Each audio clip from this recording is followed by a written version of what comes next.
추석상을 한번 떠올려 보세요. 갈비찜 있고 전 부친 거 있고 잡채 있고요. 그 옆에 국이 하나 놓입니다. 맑은 국인데 하얗고 동그란 게 몇 개 떠다녀요. 숟가락으로 뜨면 미끈해서 자꾸 미끄러집니다. 어릴 때 이 국 싫어하셨던 분 계실 거예요. 어른들만 드시고 아이 그릇에는 그대로 남던 국이요. 갈비찜 접시가 텅 비어도 이 국은 명절상에서 늘 마지막까지 남습니다. 그런데 이게 왜 그 자리에 놓이는지 물어본 사람은 드뭅니다. 원래 있었으니까요. 오늘 그 이유를 찾아가 봅니다. 답은 잔치상에서 나오지 않았어요. 흉년 쪽으로 가야 나옵니다. 흑토자에 알 난자를 씁니다. 흑 속에 알이요. 토란이라고 부릅니다. 고려시대 의서에 벌써 이름이 올라와 있으니까 최소 800년을 우리 밥상에 올라왔습니다. 그런데 이 작물은 밭에서 캐서 그냥 먹을 수가 없어요.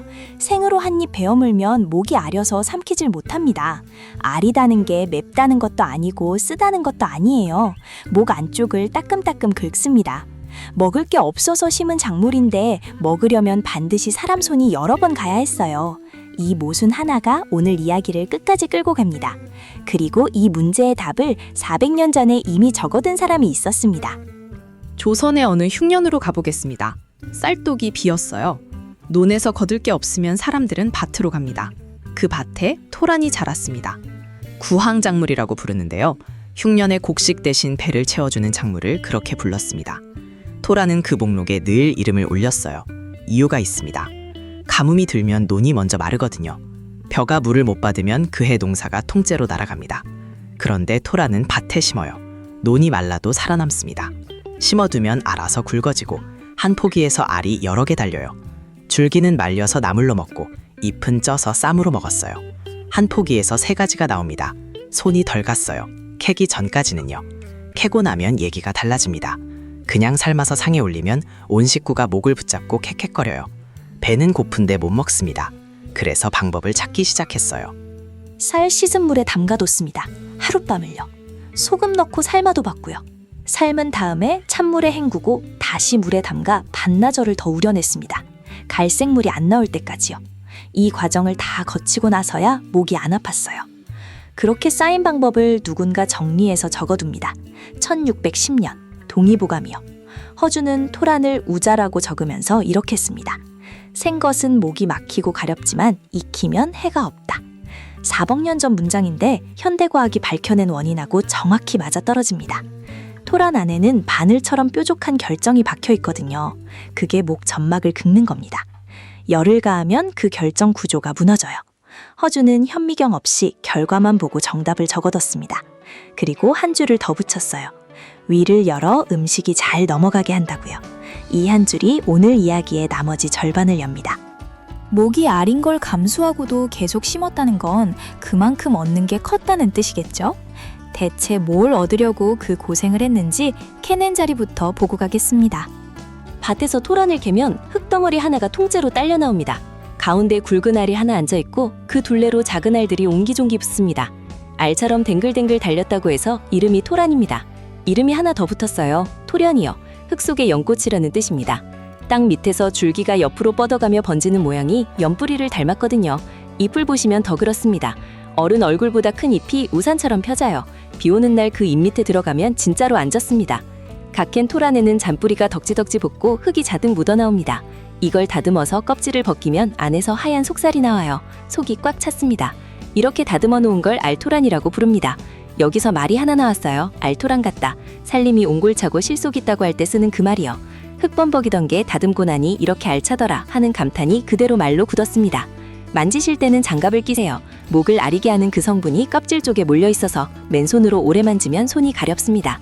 토란은 알만 먹는 작물이라고 생각하시기 쉬운데요. 밭에서 나오는 건 3가지입니다. 땅 밑에 알, 땅 위에 줄기, 그리고 그 큰 잎이요. 줄기는 껍질을 벗겨 말립니다. 우리가 육개장에서 만나는 토란대가 그겁니다. 잎은 말려두었다가 정월대보름에 나무로 묻혔어요. 손이 이만큼 가는 작물이면 아무나 아무 데서나 심지는 않았을 겁니다. 실제로 지금 우리가 먹는 토란은 거의 한 곳에서 옵니다. 토란하면 시골 어디서나 나는 흔한 작물이라고 생각하시기 쉽습니다. 숫자를 보면 뒤집혀요. 지금 전국에서 토란에 심은 밭을 다 합쳐도 191헥타르에 그칩니다. 그중 100헥타르를 한 군데가 차지해요. 전라남도 곡성이요. 절반이 넘죠.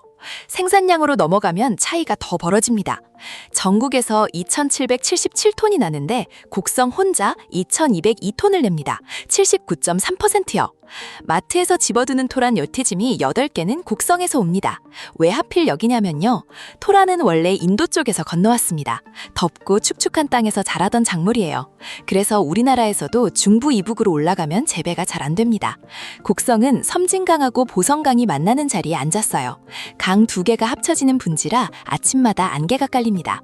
습도가 높고 강이 실어다 쌓은 흙이 깔려 있고 여름에 푹푹 쪄요. 토란이 원래 살던 조건에 이 나라에서 가장 가깝습니다. 캐는 시기는 추석 무렵에 시작해서 11월 초까지고요. 그러다 보니 이 동네는 토란으로 할 수 있는 걸 거의 다 해봤어요. 토란을 갈아 만든 선식이 나오고 토란 만주가 나오고 토란으로 누룽지랑 칩까지 만듭니다. 껍질을 미리 깎아 봉지에 담은 깐토란도 그중 하나예요. 손질이 번거로워서 젊은 사람들이 토란을 멀리한다는 걸 알고 그 번거로운 대목을 산지가 대신 맡아버린 겁니다. 캐는 시기가 추석 무렵이라고 했잖아요. 그래서 곡성은 9월 말에서 10월이 1년 중에 제일 붐빕니다. 토란 사러 온 사람 반, 섬진강 보러 온 사람 반이에요. 이 동네에서 하루를 쓴다면요. 아침에는 섬진강 기차마을로 갑니다. 증기기관차가 강변을 따라 진짜로 달려요. 검은 연기 뿜으면서요.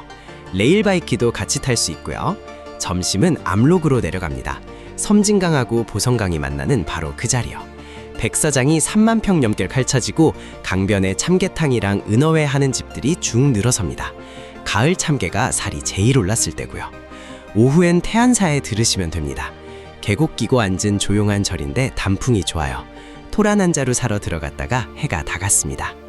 참게탕 얘기 나오니까 배가 고파지는데요. 곡성 사람들이 이 작물을 그렇게 오래 붙들고 있었던 데는 까닭이 하나 더 붙습니다. 아까 동의보감 한 줄 기억하시죠? 위를 열어 음식이 잘 넘어가게 한다. 이게 그냥 옛말로 끝나지 않았어요. 토란 손질하시면 손에 미끈거리는 게 붙잖아요. 실어서 헹궈내시는 분들 계실 겁니다. 그 미끈거리는 게 오늘 이야기의 핵심을 쥐고 있어요. 뮤신이라고 부릅니다. 당하고 단백질이 붙어있는 물질을 그렇게 불러요. 이게 우리 몸 안에서도 나옵니다. 위벽하고 장벽 표면을 얇게 덮고 있는 미끈한 층이요. 그게 뮤신입니다. 위산이 위벽을 직접 건드리지 못하게 막아줘요. 토란의 그 미끈거림이 같은 계열이라서 소화기 점막을 덮어주는 쪽으로 작용합니다. 기름진 명절 음식 사이에 하필 이국이 놓인 까닭이 여기서 갈립니다. 이렇게 전분이 많으면 살찌는 거 아니냐는 질문이 나올 만합니다. 토란의 추정 혈당 지수는 63입니다. 중간쯤에 걸쳐요. 그리고 토란 전분에는 저항성 전분이 섞입니다. 소화되지 않고 대장까지 그대로 내려가는 전분이요. 삶은 다음에 식히면 이 비율이 올라갑니다. 실험에서 토란 저항성 전분의 혈당 지수는 51.9까지 내려갔어요. 저항성 전분을 사람에게 먹여본 연구를 모아본 게 있습니다. 임상시험 22건, 참여자 670명이요. 건강한 성인에서 중성지방이 내려갔습니다. 갈락탄이라는 수용성 다당류도 같이 들었어요. 물에 녹는 식이섬유인데 콜레스테롤 수치가 내려가는 쪽으로 작용한다는 보고가 나와 있습니다. 저는 이 대목에서 좀 소름이 돋았어요. 미끈거려서 씻어내던 그게 이 작물이 400년 동안 상에 올랐던 이유였던 거잖아요. 신기하셨으면 좋아요 하나만 눌러주세요. 큰 힘이 됩니다. 그럼 그 미끈한 걸 안 버리고 그대로 가져가려면 어떻게 해 먹어야 할까요? 오늘 2가지 방법을 정리해서 알려드리겠습니다. 하나는 추석상에 올라가는 토란국이고 하나는 토란대 볶음입니다. 토란국부터요. 껍질 벗긴 토란을 국에 바로 넣으면 될 것 같지만 그러면 국 전체가 아립니다. 따로 먼저 삶으셔야 해요. 쌀뜨물 물에 30분 담가두시고요. 그 다음에 소금 조금 넣고 한번 삶아서 찬물에 헹굽니다. 국물은 소고기 양지를 참기름에 볶다가 물을 붓고 끓이시면 되고요. 물을 큼직하게 썰어 넣고 다시마도 한 장 넣으세요. 국물이 끓으면 삶아둔 토란을 넣고 10분만 더 끓입니다. 오래 끓이면 다 풀어져요. 토란대는 조금 다릅니다. 말린 토란대는 미지근한 물에 1시간 불리시고요. 소금 넣고 6분만 삶습니다. 딱 6분만요. 1분에서 2분만 더 삶아도 물러져서 씹는 맛이 사라집니다. 삶은 다음에 찬물에 헹구고 갈색 물이 안 나올 때까지 물을 갈아주면서 반나절 담가두세요. 그 다음에 들기름에 볶다가 들깨가루 넣고 국간장으로 간하면 끝납니다. 육개장에 들어가는 그 토란대가 이렇게 만들어져요. 남은 토란은 흙 묻은 채로 두시는데 훨씬 오래 갑니다. 젖은 신문지에 싸서 서늘한 데 두세요. 냉장고보다 그쪽이 낫습니다. 옛날에는 아예 땅에 묻었어요. 땅속이 지열로 15도쯤 유지되니까 이듬해 봄까지 멀쩡했습니다. 냉장고가 없어서 땅을 냉장고로 썼던 겁니다. 흉년에 쌀 대신 먹던 작물이었습니다. 그냥 먹으면 목이 아려서 쌀뜨물에 담그고 소금물에 삶고 반나절을 우려내야 겨우 한 그릇이 나왔어요. 그렇게 품이 드는데도 계속 심었습니다. 그거라도 있어야 겨울을 넘겼으니까요. 다 다듬고 나면 속이 꽉 차니까 알토란 같다는 말이 나온 거잖아요. 그 말이 칭찬인 게 이제 좀 다르게 들리네요. 명절상에서 마지막까지 남는 국이라고 처음에 말씀드렸죠? 이제 그 국이 왜 거기 놓이는지 아시는 분이 한 분 더 늘었습니다. 오늘은 그거면 충분합니다. 좋아요와 구독으로 응원해주세요.